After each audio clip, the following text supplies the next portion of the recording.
여러분 안녕하십니까? 오늘 또 참으로 좋은 날입니다. 여러분 마음속에 하나님이 기쁨을 주시기 바랍니다. 저는 오늘 보이는 믿음, 살아있는 믿음이란 제목으로 여러분과 함께 은혜를 나누고자 합니다.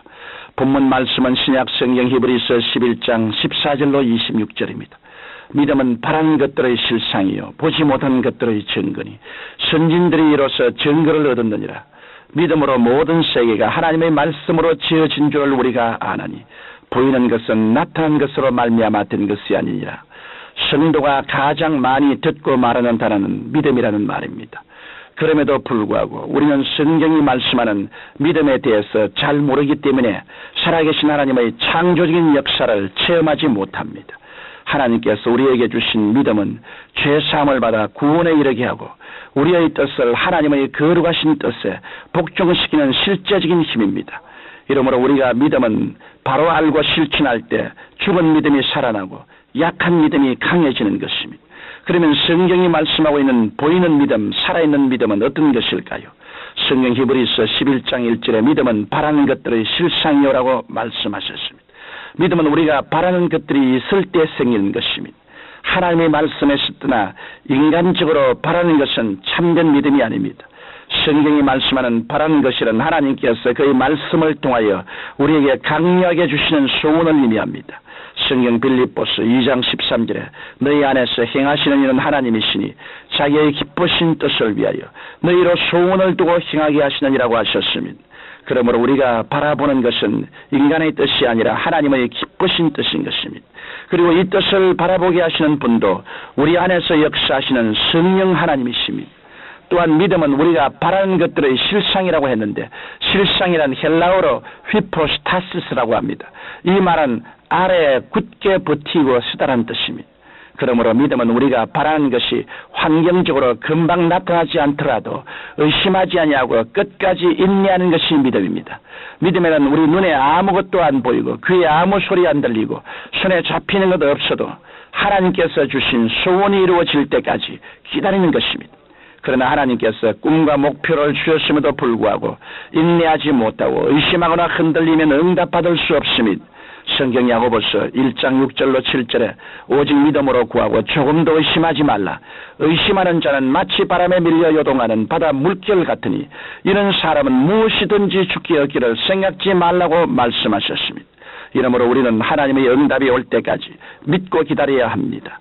의심을 내어버리고 믿음의 받침대를 튼튼히 준비해야 합니다. 이런 믿음을 가져야 우리가 그리스도 안에서 바라는 것이 실상이 되어 우리 눈앞에 현실로 나타나게 되는 것입니다. 이것을 알면서도 믿음에 굳게 서지 못하고 흔들리는 이유는 무엇일까요? 눈에 보이는 것에 의지하기 때문입니다. 성경은 믿음은 보지 못하는 것들의 증거라고 했습니다.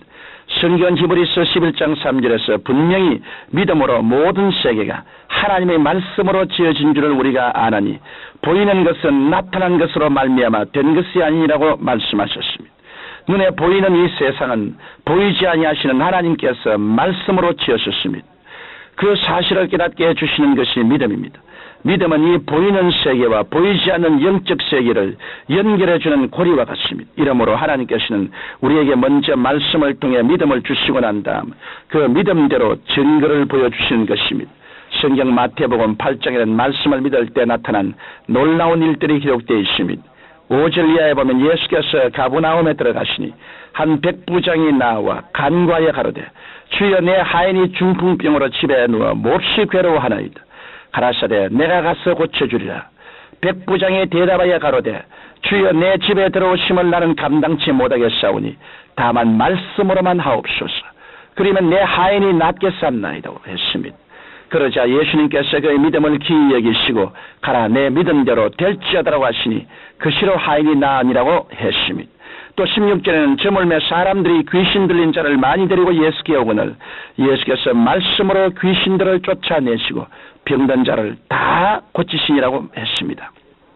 또 23절 이하에서 예수님께서 제 아들과 배를 타고 호수를 건너실 때 바다에 큰 노을이 일어나 파선하게 되었습니다. 그때 제 아들이 주무시던 예수님을 급히 깨웠습니다.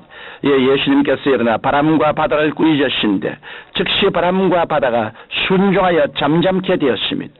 성경 로마서 10장 17절에 그러므로 믿음은 들음에서 나며 들음은 그리스도의 말씀으로 말미암느니라고 하셨습니다.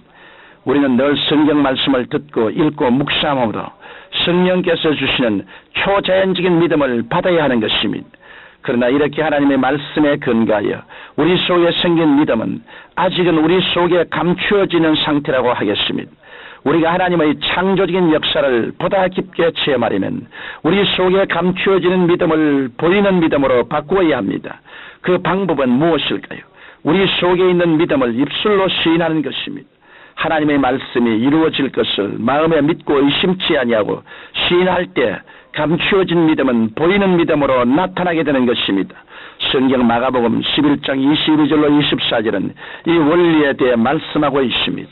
하나님을 믿어라. 내가 진실로 너에게 이르노니 누구든지 산들어 떨리어 바다에 던지우라 하며 그 말하는 것이 이룰 줄 믿고 마음에 의심치 아니하면 그대로 되리라. 그러므로 내가 너에게 말하노니 무엇이든지 기도하고 구하는 것은 받은 줄로 믿어라. 그리하면 너희에게 그대로 되리라고 말씀하셨습니다. 아브라함의 믿음은 어떠했습니까? 성경에 그가 백세나되어 자기 몸의 죽은 것 같음과 사라의 태의 죽은 것 같음을 알고도 믿음이 약해지지 않고 믿음이 없어 의심치 않고 믿음에 견고하여져서 하나님께 영광을 돌리며 약속하신 그것을 능히 이루실 줄을 확신했다고 하지 않았습니까? 뿐만 아니라 하나님께서 백세에 그에게 주신 독자 이삭을 제물로 바치라고 하셨을 때 두 말 않고 순종하여 독자 이삭을 선물로 되돌려 받지 않았습니까? 영혼 없는 몸이 죽은 것 같이 행함 없는 믿음은 죽은 믿음입니다. 이러므로 여러분께서는 속에 있는 믿음을 입으로 시인하십시오. 입으로 시인하신 믿음을 행동으로 옮기십시오. 의심과 두려움을 물리치시고 보이는 믿음, 살아있는 믿음을 통해 하나님의 기적을 체험하시기 바랍니다. 사랑하는 청취자 여러분, 믿음은 하나님께서 우리에게 주신 가장 위대한 선물입니다. 구원도 믿음으로 받았으며 하나님을 기쁘시게 하는 것도 믿음입니다. 성경은 믿음으로 쫓아 하지 아니하는 모든 것이 죄니라고 하셨습니다. 여러분은 오직 하나님의 말씀에 의지하여 성령께서 주시는 초자연적인 믿음을 가지시기 바랍니다. 그 믿음을 날마다 입술로 시인하고 행동으로 옮기시기 바랍니다. 오늘도 보이는 믿음, 살아있는 믿음으로 위대한 승리를 얻게 되실 것입니다. 전능하시고 거룩하신 하나님, 우리에게 말씀으로 믿음을 주심을 감사합니다. 눈에 보이는 환경에서 하나님의 역사를 찾으려고 하지 말고 말씀 속에서 하나님의 역사를 찾는 우리들이 되게 도와주시옵소서. 말씀만이 우리의 실상이요, 말씀만이 증거입니다. 말씀을 굳세게 잡고 믿을 때 하나님께서 말씀을 통하여 우리의 믿음을 통하여 하나님의 기적을 베풀어 주실 것을 알고 감사합니다. 이런 믿음으로 채워 주시옵소서. 예수님 이름으로 기도드립니다. 아멘.